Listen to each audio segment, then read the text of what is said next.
Today, we're going to talk about a story that, on the surface, starts on a simple roadside, but it quickly opens up into this massive healthcare crisis that's unfolding all across America. It's really a story about what happens when help is, well, just a few miles too far. I want you to just imagine hearing these words for a second, but not from a doctor, not from a nurse in some sterile, safe delivery room. No, you're hearing this from a 911 dispatcher over a crackling phone line while you're on your knees about to deliver your own child. And look, this isn't some hypothetical situation. This was the actual reality for Riley and Danielle Redenbaugh. It happened just this past February on a highway in Kansas. They were 30 miles away from the nearest hospital that could actually deliver their baby. 30 miles. I mean, it might as well have been 1,000. So there they are. The baby's coming. Riley, with just a voice on the phone guiding him, delivered his own daughter. And this was all captured on a sheriff's deputy's body cam. Now, they were incredibly lucky. Baby Frankie was born healthy. But their story, it really forces us to ask a tough question. What happens when the basic infrastructure for one of the most fundamental things in life just disappears? You see, what happened to the Redenbaughs wasn't just some freak accident. It's actually a symptom of a much bigger, growing problem, and it has a name: a maternity care desert. So what is that? Well, it's a county where there is zero hospitals or birthing centers offering obstetric care. No obstetric providers, nothing. And the scary part? These deserts are spreading. So let's talk scale. Just how big is this problem really?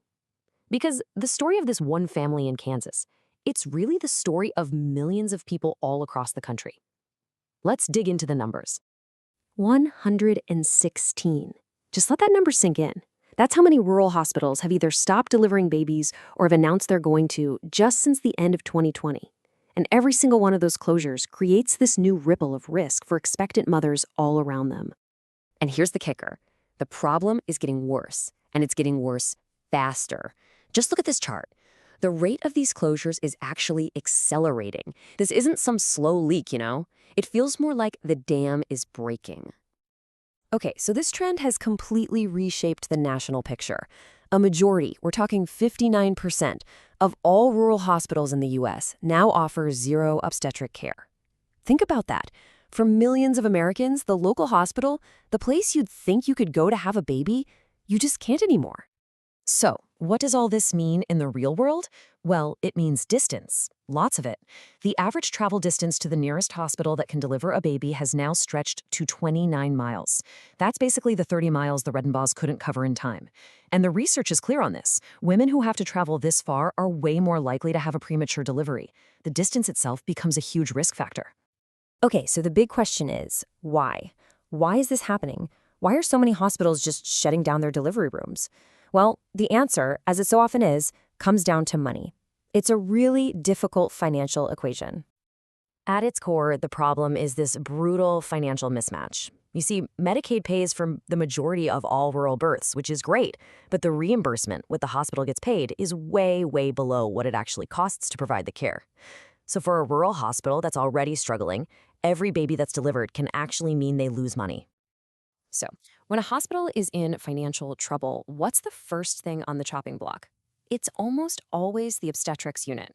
I mean, think about it. It has high liability, it's incredibly expensive to staff 24/7, you never know how many births you're going to have, and, like we just said, the reimbursement stinks. It's literally a perfect storm of financial unsustainability. And we have to be clear about something. The consequences of this financial failure are not felt equally by everyone, not at all. Black and Indigenous women already face a huge maternal health crisis, with much higher rates of severe complications. So now, when you take away their local access to care, when you layer a maternity desert on top of these already existing problems, a high-risk situation can turn catastrophic fast. But here's the thing, where systems fail, people innovate. And in the face of this growing crisis, this whole new ecosystem has started to emerge. People are working to build bridges over the gaps that are left behind when these hospitals shut their doors. So, for example, take the non-emergency medical transportation sector, or NEMT for short. They're responding by basically creating a whole new kind of infrastructure. They're mapping out the best routes based on how long labor might take, they're training their drivers for what to do in an obstetric emergency, and they're coordinating care across different county lines. They're essentially building these logistical bridges where the physical hospitals have just vanished. And it's not just them. All kinds of other creative solutions are popping up.